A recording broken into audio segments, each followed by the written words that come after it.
A and B grow testing. Tired of all the myths? I built this guy, and I've also built 2 of them. So I've decided to build this rig and do a bunch of A and B grow testing. If you've got an idea for a test, leave it down below, and subscribe to the channel if you want to see about one of these a month videos coming out.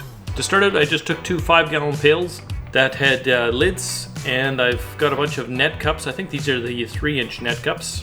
Plopped them down up on top of the lid and marked them with a marker. Then took the utility knife because I didn't have a cup saw that was the right size, and started cutting these things out. Because I marked the outline of the outside of the cup, I had to kind of go a little bit inside there when I was cutting. And if you do end up making a rig like this for yourself and you do cut them too small, it's no big deal. You can just always carve them out after. It's pretty easy after the fact to cut them to whatever size you need. And once I got the net cups in, I'm going to need somewhere to supply the irrigation. Now I've decided to go with PEX just because it's a little bit more rigid, so I'm going to make a hole for PEX pipe that's going to get changed up to the irrigation that you've seen there in the beginning.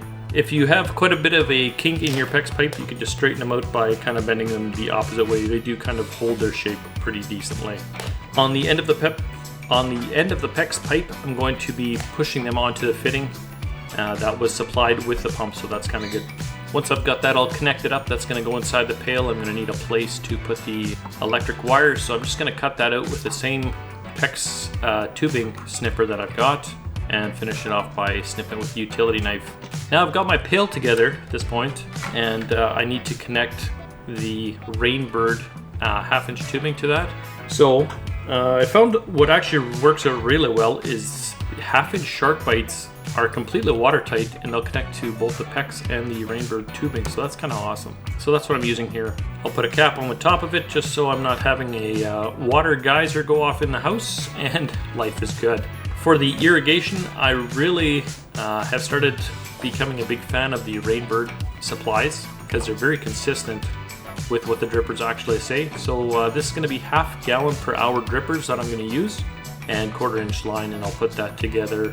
To hold these 1/4-inch lines in place, this kit that I bought, I found it was cheaper than buying all the other pieces separately.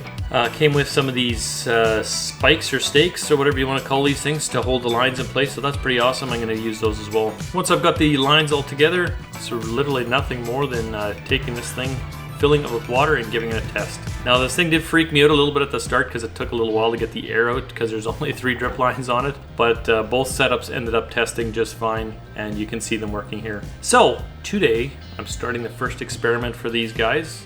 The first A and B test grow video should come out sometime in the middle of December, right before Christmas. So if you're looking forward to seeing the results of that, I know I am. That being said, I'm not going to rush the test, so if they're kind of inconclusive and they do take some more time, I'd rather provide you guys with a good result than rush them out.